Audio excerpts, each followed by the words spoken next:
से दूर गांव में भूषण नाम का एक व्यक्ति रहा करता था। भूषण इतना दान पुण्य करने में विश्वास रखता था और हर कोई उसकी बस तारीफ करता था। भूषण के पास भले ही अपने खाने को कुछ ना हो, लेकिन वो दान पुण्य करने में कभी पीछे नहीं हटता। एक रोज सुबह सुबह भूषण खाना बनाकर जैसे ही खाने बैठा, उसके दरवाजे पर एक भिखारी का आना होता है। कुछ खाने को दे दो बेटा, कल से भूखा हूँ, कुछ खाया पिया ही नहीं है, अब तो चला भी नहीं जा रहा। अरे काका अंदर आइए, आप मेरे साथ बैठ के खाना खा लीजिए। अरे इतने खाने से मेरा पेट नहीं भरने वाला, कोई बात नहीं, मैं आगे मांग कर खा लूंगा। तुम खाना खाने बैठे हो तो खा लो। अच्छा काका, ये सारा खाना आप ही खा लीजिए, मैं भूखा रह लूंगा क्योंकि रात में मैंने खाना खाया था। इतना कहकर भूषण अपनी थाली उस भिखारी की तरफ बढ़ा देता है। भिखारी भी खाना देखकर दोनों हाथों से जल्दी जल्दी खाने लगता है और खाना खाने के बाद भिखारी भूषण को ढेर सारा आशीर्वाद देते हुए कहता है, भगवान तुम्हें हमेशा खुश रखे बेटा, तुमने अपने हिस्से का खाना मुझे खिलाया है। आजकल ऐसे दानवीर लोग मिलते ही कहाँ हैं, तुम्हारा भला हो। इतना कहकर भिखारी वहाँ से चला जाता है, लेकिन भूषण को भी भूख लगी थी। अब वो रसोई में जाकर रसोई में रखे डब्बे को देखने लगता है, जिसमें अन्न का एक दाना नहीं था। चलो कोई काम देखता हूँ, कहीं से खाने पीने का बंदोबस्त तो हो जाएगा। बस उस बेचारे का पेट भर गया, मुझे बहुत सुकून मिल रहा है। अब भूषण घर से निकलता है, तभी उसे गांव का मदन लाल देखकर अपनी पत्नी से कहता है, अरे कब से ये अनाज की बोरियां मैं अकेले ही उठा रहा हूँ, अभी भूषण को बुलाता हूँ, तुम देखना वो कैसे मेरी मदद करेगा। उसे तो वैसे भी लोगों की मदद करने का भूत सवार है, खुद भले ही जेब में फूटी कौड़ी ना हो, लेकिन बड़ा दानवीर बनता है ये भी। अब मदन लाल भूषण को आवाज लगाकर बुलाता है, अरे क्या हाल चाल है मदन भाई, सब ठीक तो है ना? ये अनाज की बोरियां खेतों से ला रहे हो क्या?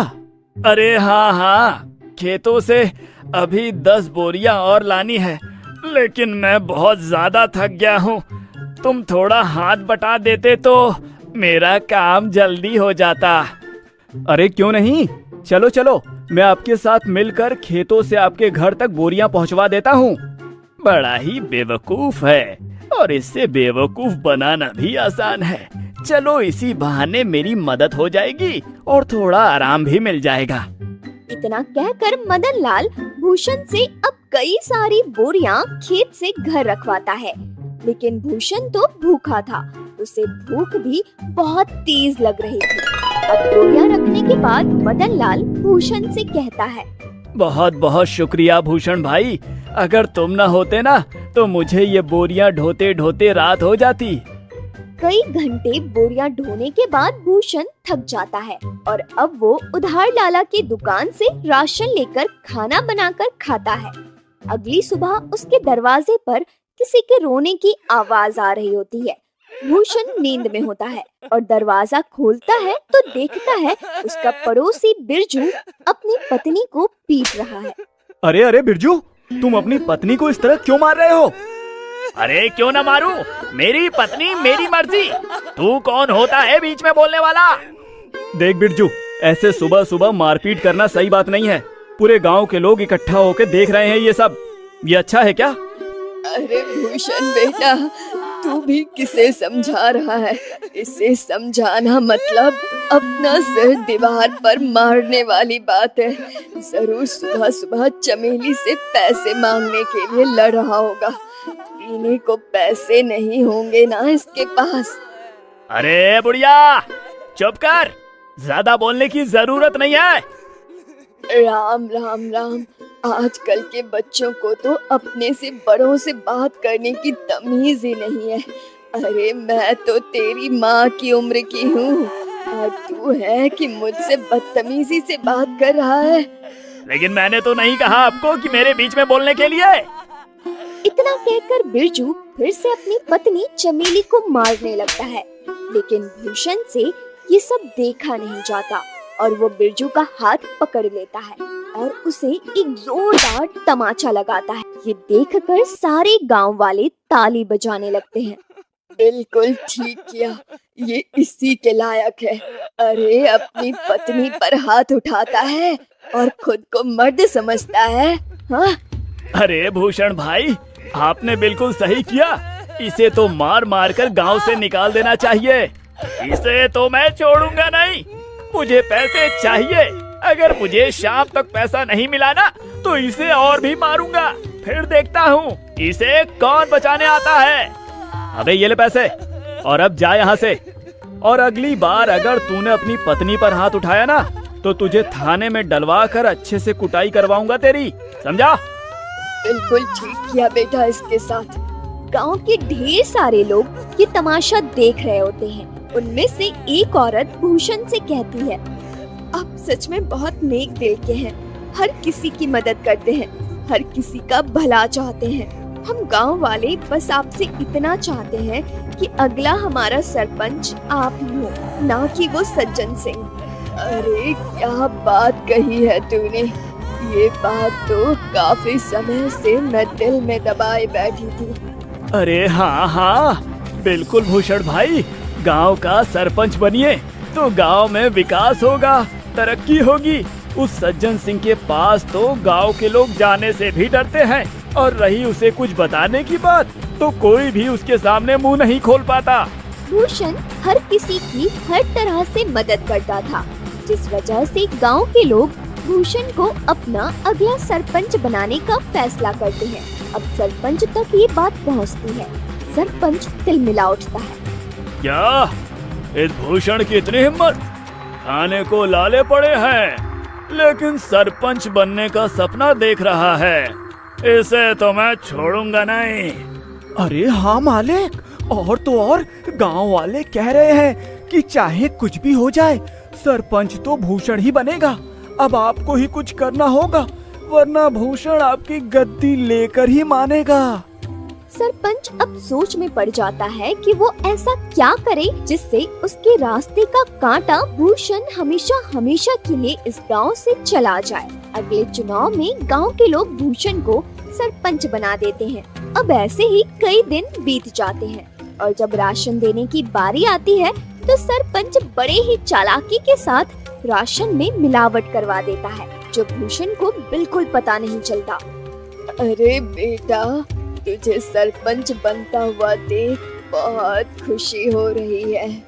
अब कम से कम राशन अच्छा तो मिलेगा और समय पर भी।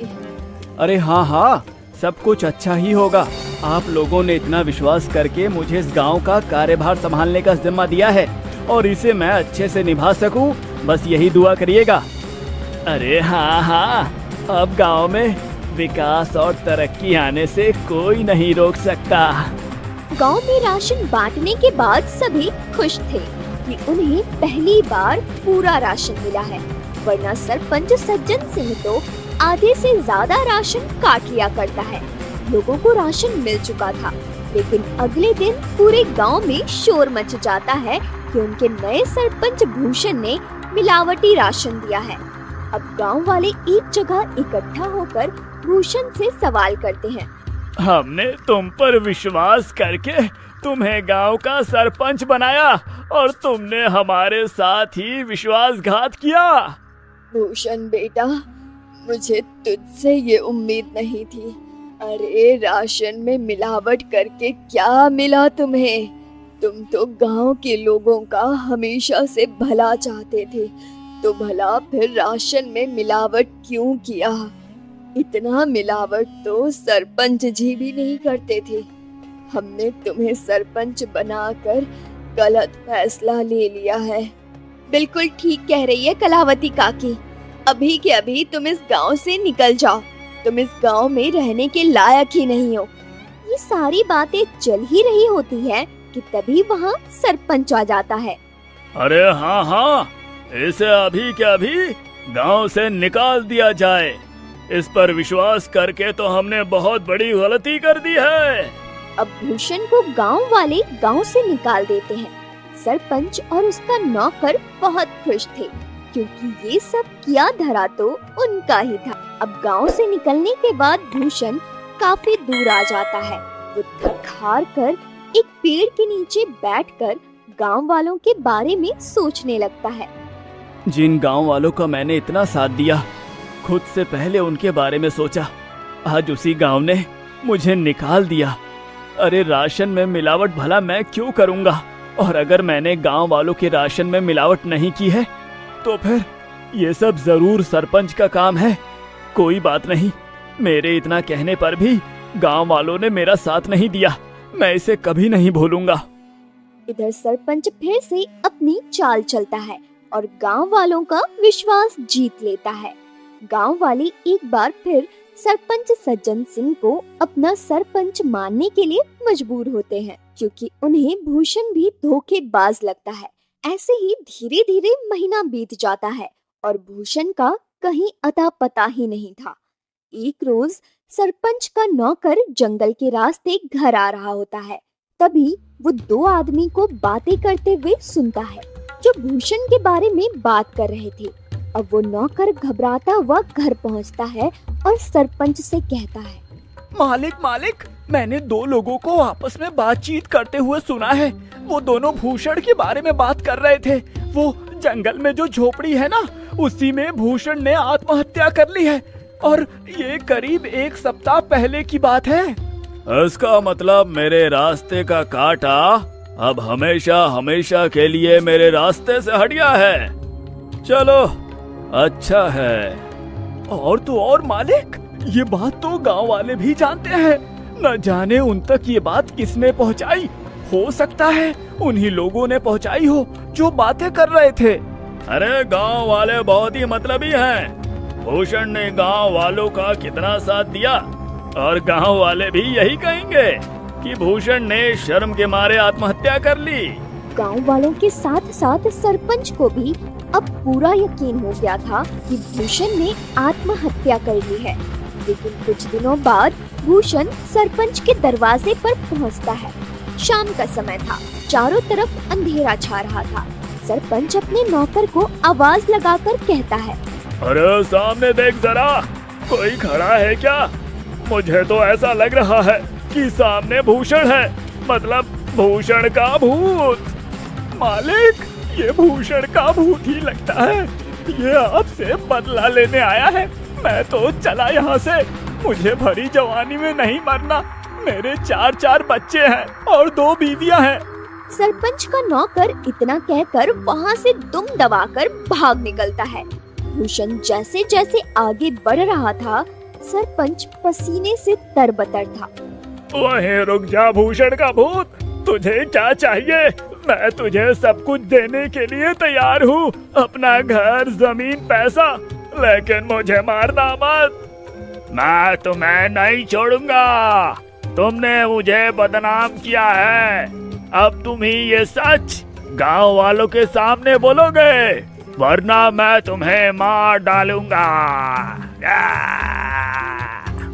अरे हाँ, मैं गांव वालों के सामने सच को बोलने के लिए तैयार हूँ, लेकिन मुझे मारना मत। अब सरपंच रात के समय ही गांव वालों को इकट्ठा करके सबके सामने सच को बोलता है कि उस दिन राशन में मिलावट उसने और उसके नौकर ने की थी, ना कि भूषण ने। आप लोग भले ही मुझे भूत समझ रहे हो, लेकिन मैंने अपने आत्महत्या की खबर झूठी फैलाई थी ताकि मैं चोर को पकड़ सकूं, और चोर आप सभी के सामने है। मैंने हमेशा लोगों का भला किया, तभी तो आप लोगों ने मुझे इतने सम्मान और प्यार के साथ दानवीर कहा। अरे हाँ भाई, मुझसे गलती हो गई, मुझे माफ कर दो। मैं तुम्हारे आगे हाथ जोड़ता हूँ। अब उसी वक्त गांव वाले सरपंच को गांव से निकालकर सरपंच की जगह भूषण को गांव का सरपंच बनाते हैं और भूषण से माफी मांगते हैं कि वो सरपंच की बातों में आ गए थे और उन्होंने बिना सोचे समझे उसे गांव से निकाल दिया था।